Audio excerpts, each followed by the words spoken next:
Update pembunuh ibu dan anak di Subang terbaru. Konflik meruncing, Yoris didepak Yosef dari ketua yayasan.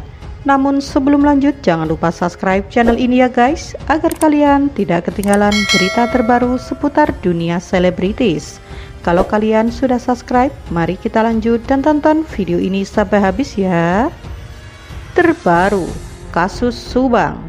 Tentang ramainya yang dibicarakan mengenai siapa sebenarnya yang telah menerobos ke tempat kejadian perkara atau TKP rumah kasus pembunuhan Subang.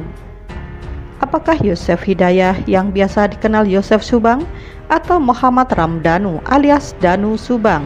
Sebab mereka sama-sama mengklaim bukan yang pertama masuk TKP atau menerobos garis polisi. Pihak Yosef Subang mengatakan sudah jelas jika Danu yang menerobos, sebab diakuinya seperti yang diungkapkan oleh penasehat hukum Ahmad, akan tetapi Danu berkilah masuk ke TKP itu bukan karena keinginan sendiri, akan tetapi disuruh bantuan polisi atau Banpol. Justru balik menuduh jika Yoseflah yang pertama kali masuk ke TKP sesudah pemakaman jenazah Tuti Suhartini dan Amalia Mustika Ratu, yakni 19 Agustus 2021 sore, dan kemudian mengambil sesuatu di dalam rumah tersebut. Sebenarnya ketika Yosef kembali ke rumah TKP, pada dasarnya ia dipanggil polisi sebab ada mobil Yaris yang masih terparkir yang seharusnya segera diamankan. Mobil Yaris berwarna kuning tersebut ialah milik Amel atau Amalia. Ketika sampai di TKP, selain ada Yoris dan Yosef, juga ada adik Yosef, Mulyana. Bahkan ketika pergi ke TKP, mereka satu mobil berbarengan dan juga memang waktu itu masih suasana duka. Jadi antara bapak dan anak yakni Yoris dan Yosef datang berbarengan satu mobil. Lalu saat itu polisi memberi kabar Yosef jika masih ada mobil Yaris serta ada 2 kucing. Yosef mengatakan memang dua-duanya adalah barang milik almarhumah Amel. Waktu itu Yoris ingin membawa mobil Yaris tersebut. Yosef pun tidak keberatan sebab Yoris juga masih anaknya. Saat itu Yosef hanya membawa 2 buah kucing milik Amel. Saat itu yang masuk ke rumah TKP juga bukan Pak Yosef, tapi Pak Mulyana, dan sedangkan Pak Yosef ada di luar rumah kat.